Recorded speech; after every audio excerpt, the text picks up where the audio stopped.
ನಮಸ್ಕಾರ ಸ್ನೇಹಿತರೆ, ಮೊದಲಿಗೆ ನಿಮಗೆಲ್ಲರಿಗೂ ನನ್ನ ಯೂಟ್ಯೂಬ್ ಚಾನಲ್ಗೆ ಸ್ವಾಗತ.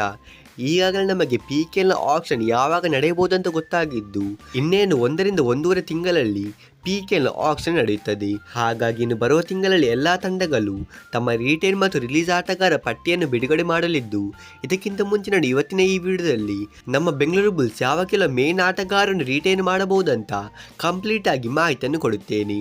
ಆದರೆ ಈ ವಿಡಿಯೋವನ್ನು ಶುರು ಮಾಡೋದಕ್ಕಿಂತ ಮುಂಚೆ ನಿಮಗೆ ಬೆಂಗಳೂರು ಬುಲ್ಸ್ ಅವರು ಯಾವ ಕೆಲವು ಮುಖ್ಯ ಆಟಗಾರರನ್ನು ರಿಲೀಸ್ ಮಾಡಬಹುದಂತ ನೋಡಬೇಕಾದ್ರೆ ನೀವು ಹೋಗಿ ಐ ಬಟನ್ನಲ್ಲಿರೋ ಈ ಒಂದು ವಿಡಿಯೋವನ್ನು ನೋಡಬಹುದು. ಹಾಗಾದರೆ ಮೊದಲಿಗೆ ನಾವು ನಮ್ಮ ಬೆಂಗಳೂರು ಬುಲ್ಸ್ ಅವರು ರಿಟೈನ್ ಮಾಡಬಹುದಾದ ಕೆಲವು ಮುಖ್ಯ ರೇಡರ್ಸ್ ಅನ್ನು ನೋಡೋದಾದರೆ ಅದರಲ್ಲಿ ಮೊದಲಿಗೆ ಬಂದ್ಬಿಟ್ಟು ಅಲಿರೇಜಾ ಮಿರ್ಜಾನ್ ಅವರು. ಹೌದು, ಅಲಿರೇಜಾ ಮಿರ್ಜಾನ್ ಅವರು ಕಳೆದ ಸೀಸನಲ್ಲಿ ತುಂಬಾನೇ ಉತ್ತಮವಾಗಿ ರೇಟಿಂಗ್ ಅನ್ನು ಮಾಡಿದ್ದು, ನಮ್ಮ ಬುಲ್ಸ್ ಅವರ ಪರವಾಗಿ ಅತಿ ಹೆಚ್ಚು ರೇಡ್ ಪಾಯಿಂಟ್ಸ್ ಅನ್ನು ಗಳಿಸಿದ ರೇಡರ್ ಕೂಡ ಆಗಿದ್ರು.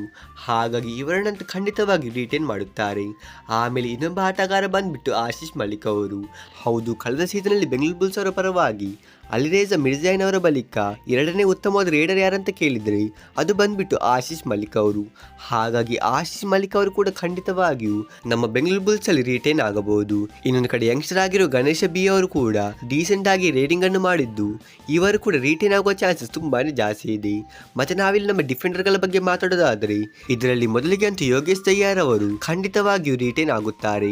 ಆ ನಂತರ ಸಂಜಯ್ ದುಲ್ ಅವರು ಕೂಡ ಉತ್ತಮವಾಗಿ ಡಿಫೆನ್ಸ್ ಅನ್ನು ತೋರಿಸಿದ್ದು, ಇವರು ಕೂಡ ರಿಟೈನ್ ಆಗುವ ಚಾನ್ಸಸ್ ತುಂಬಾನೇ ಜಾಸ್ತಿ ಇದೆ. ಹಾಗೆಯೇ ಯಂಗ್ಸ್ಟರ್ಸ್ ಗಳಾಗಿ ಆಡಿದ್ದ ದೀಪಕ್ ಮತ್ತು ಸತ್ಯಪ್ಪ ಮಟ್ಟಿ ಅವರು ಬೆಂಗಳೂರು ಬುಲ್ಸ್ ಅವರ ಪರವಾಗಿ ತುಂಬಾನೇ ಉತ್ತಮವಾಗಿ ಡಿಫೆನ್ಸ್ ಅನ್ನು ತೋರಿಸಿದ್ದು, ಇವರನ್ನು ಕೂಡ ಖಂಡಿತವಾಗಿಯೂ ನಮ್ಮ ಕೋಚ್ BC ರಮೇಶ್ ಅವರು ರಿಟೈನ್ ಮಾಡುತ್ತಾರೆ.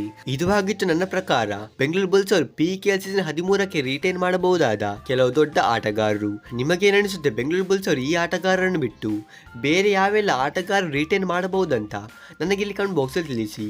ಹಾಗೆಯೇ ನೀವೇನಾದರೂ ನನ್ನ ಯೂಟ್ಯೂಬ್ ಚಾನಲ್ಗೆ ಹೊಸಬರಾಗಿದ್ದರೆ ನೀವು ಬೇಗನೆ ಚಾನಲ್ ಸಬ್ಸ್ಕ್ರೈಬ್ ಮಾಡಿಕೊಂಡು ವಿಡಿಯೋವನ್ನು ಕೂಡ ಲೈಕ್ ಮಾಡಿ. ಸೊ ನಾವು ಸಿಗೋಣ ಹೀಗಿನ ಮುಂದಿನ ಇಂಟ್ರೆಸ್ಟಿಂಗ್ ವಿಡಿಯೋದಲ್ಲಿ. ಅಷ್ಟರವರೆಗೆ ಬಾಯ್ ಬಾಯ್.